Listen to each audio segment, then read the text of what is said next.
गर्मियों और बरसात का मौसम और हमारे कानों के पास भिन भिनाते हुए मच्छर। हम सबकी एक ही कहानी है ना? आज के इस एक्सप्लेनर में हम एक ऐसी बायोलॉजिकल ट्रू क्राइम मिस्ट्री को डिकोड करने वाले हैं जो सच में हैरान कर देने वाली है। आखिर ये छोटे से कीड़े किसी एक इंसान को अपना फेवरेट टारगेट क्यों बना लेते हैं और दूसरे को बिल्कुल इग्नोर कर देते हैं? चलिए साइंस के नजरिए से इस पूरी प्रक्रिया को समझते हैं। जरा उस सिचुएशन को इमेजिन कीजिए। दोस्तों के साथ पार्क में बैठे हैं और अचानक मच्छरों का पूरा झुंड किसी एक ही इंसान पर टूट पड़ता है। बेचारे इंसान परेशान होकर इधर उधर भाग रहा है और बगल में बैठा दूसरा इंसान बिल्कुल रिलैक्स है, जैसे कुछ हुआ ही ना हो। सच कहूं तो ये कोई इत्तेफाक नहीं है। मच्छर बहुत ही सोच समझकर अपना शिकार चुनते हैं। तो चलिए सबसे पहले बात करते हैं इस 10 सेकंड की काटने की प्रक्रिया के बारे में। इसे महज एक डंक मारना मत समझिए। ये एक बहुत ही कॉम्प्लेक्स और एकदम कैलकुलेटेड सर्जिकल स्ट्राइक है। मच्छरों के पास एक कमाल का बायोलॉजिकल वेपन होता है जिसे प्रोबॉस्किस कहते हैं। ये एक पतली सुई जैसी सूंड होती है और ये कहीं भी रैंडमली नहीं काटते। ये हमारी स्किन पर वो परफेक्ट स्पॉट ढूंढते हैं जहां से खून की नसें यानी ब्लड वेसल्स बिल्कुल पास हों। इस पूरी बायोलॉजिकल डकैती के स्टेप्स सुनिए। पहला, नस खोजना। दूसरा, स्किन में छोटा सा छेद करके प्रोबॉस्किस अंदर डालना। तीसरा, अपनी लार या सलाइवा छोड़ना। चौथा, खून चूसना। और पांचवां, फुर से उड़ जाना। और सबसे शॉकिंग बात पता है क्या है? ये पूरे का पूरा ऑपरेशन सिर्फ 5 से 10 सेकंड में कंप्लीट हो जाता है। यहां एक बड़ा दिलचस्प ट्विस्ट है। खून चूसने से ठीक पहले मच्छर जो अपनी लार स्किन के अंदर छोड़ता है ना, वो एक्चुअली एक एनेस्थीसिया का काम करती है। जी हां, वो स्किन को कुछ देर के लिए सुन्न कर देती है ताकि हमें दर्द का पता ही ना चले। साथ ही ये खून को जमने से रोकती है। और जब मच्छर उड़ जाता है तो इसी लार की वजह से वो अजीब सी खुजली और सूजन शुरू हो जाती है। अब आते हैं सबसे बड़े सवाल पर। मच्छरों के प्राइम टारगेट्स आखिर होते कौन हैं? ये नन्हे हत्यारे अपना शिकार चुनते कैसे हैं? देखिए, जो लोग बहुत तेजी से सांस लेते हैं वो ज्यादा कार्बन डाइऑक्साइड यानी CO2 छोड़ते हैं। मच्छर इसी CO2 को सूंघते हुए खींचे चले आते हैं।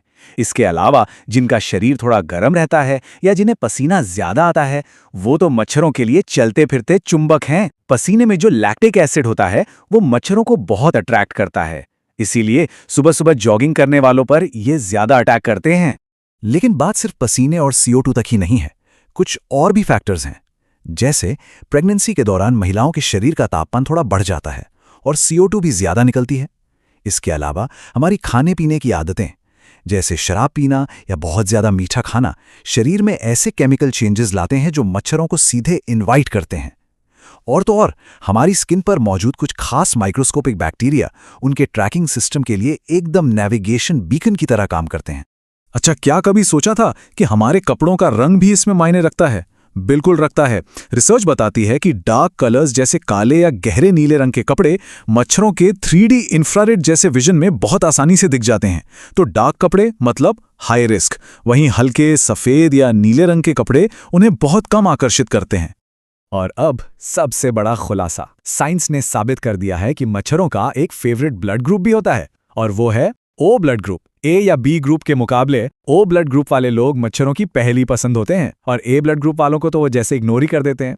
इस बात पर रजनीकांत की फिल्म रोबोट का वो फनी सीन याद आ जाता है जहां मच्छरों का लीडर सीधे डिमांड करता है, मुझे O ब्लड ग्रुप चाहिए। सच कहूं तो वो सिर्फ एक फिल्मी डायलॉग नहीं था, उसके पीछे एकदम सॉलिड साइंटिफिक फैक्ट छिपा था। खैर, 5 सेकंड के इस बाइट से आगे बढ़कर अब जरा इन खतरनाक बीमारियों और उनके डरावने आंकड़ों पर नजर डालते हैं, क्योंकि ये मामला सिर्फ खुजली तक सीमित नहीं है। ये दुनिया की कुछ सबसे खतरनाक बीमारियों को फैलाने वाले कैरियर्स हैं। मलेरिया, जो फीमेल एनाफिलीज मच्छर से होता है। डेंगू, जिसे फीमेल एडिस एजिप्टी मच्छर फैलाती है। ध्यान दीजिए, ये सिर्फ फीमेल मच्छर ही होती हैं जिन्हें अपने अंडों के विकास के लिए हमारे खून की जरूरत होती है। इनके अलावा येलो फीवर और जीका वायरस जैसी जानलेवा बीमारियां भी इन्हीं के जरिए फैलती हैं। जरा इस नंबर पे गौर कीजिए, 7 लाख से भी ज्यादा। दुनिया भर में हर साल 7 लाख से ज्यादा लोगों की मौत सिर्फ और सिर्फ मच्छरों के काटने से होने वाली बीमारियों की वजह से होती है। ये भारी भरकम आंकड़ा हमें बताता है कि इन छोटे कीड़ों को समझना और रोकना सच में जिंदगी और मौत का सवाल है। तो अब सबसे क्रूशियल पॉइंट, इन मच्छरों से खुद को बचाया कैसे जाए? चलिए अपनी एक पक्की डिफेंस चेकलिस्ट तैयार करते हैं। सबसे अल्टीमेट और सेफ हथियार है मच्छरदानी यानी मॉस्किटो नेट। इसके अलावा आसपास जमा पानी हटाना और साफ सफाई रखना बहुत जरूरी है। नेचुरल तरीकों में नीम का धुआं या कपूर जलाना काफी असरदार है। बाहर जाते वक्त ओडोमॉस जैसी रिपेलेंट क्रीम या स्प्रे का इस्तेमाल किया जा सकता है जो 2 से 4 घंटे का कवर देती हैं। और हाँ, हल्के रंग के पूरे शरीर को ढकने वाले कपड़े पहनना और खिड़कियों पर जाली लगवाना, ये कुछ बेहतरीन और प्रैक्टिकल तरीके हैं। आजकल लगभग हर घर में इलेक्ट्रिक मशीनें और कॉइल यूज होते हैं। इसमें कोई शक नहीं कि ये केमिकल्स की मदद से मच्छरों को तेजी से भगाते हैं, लेकिन यहाँ एक बहुत बड़ी वार्निंग है। इन्हें बिना वेंटिलेशन वाले बंद कमरे में चलाना हमारी अपनी हेल्थ के लिए बहुत डेंजरस हो सकता है। इसलिए जब भी इन्हें यूज करें, कमरे में ताज़ी हवा आने का रास्ता जरूर होना चाहिए। तो इस पूरी बायोलॉजिकल मिस्ट्री को समझने के बाद अब सोचने वाली बात यह है कि हमारा अपना बायोलॉजिकल रिस्क प्रोफाइल क्या है, हम कौन से कपड़े पहन रहे हैं, और सबसे जरूरी बात, आज रात मच्छरों से बचने के लिए हम अपनी इस डिफेंस चेकलिस्ट में से कौन सा कदम उठाने वाले हैं, इस पर जरूर विचार कीजिएगा।